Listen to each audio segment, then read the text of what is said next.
what what is it that you're confident that no other software, can compete with this, and what other options are even anywhere close to this, if at all, right?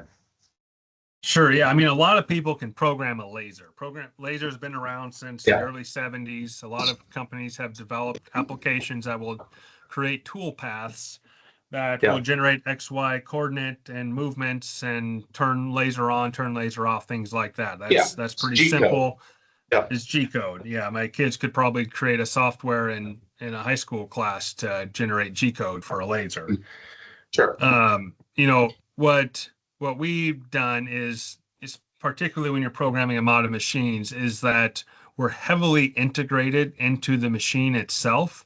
So, Hmm. we didn't get into any of the analyzing things, like whenever we output reports, it actually generates schedules for these machines, and we can go in and actually kind of track some information about what's been ran and hasn't ran on the machine.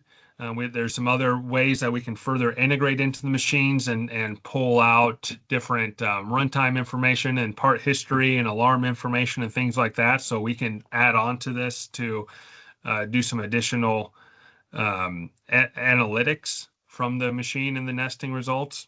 Hmm.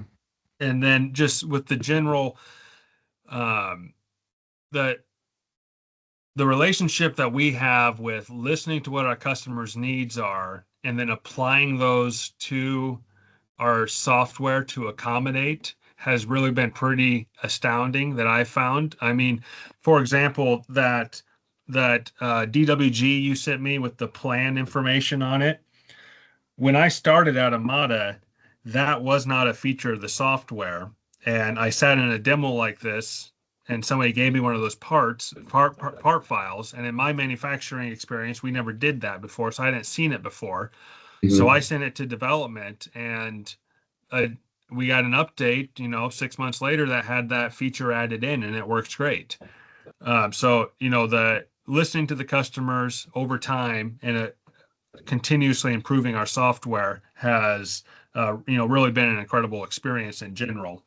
And Yeah. we know our machines very, very well, and the software reflects that. So a lot of people, when they have a third-party application, it's going to be very kind of bird's eye view of programming a machine, where Hmm. for our software, we're able to, do a lot of different smart checks and look for like G41, G42 interference alarms and things like that. It knows different things that it's looking for our specific machines that other people can't replicate because they don't have information about our machines. Gotcha.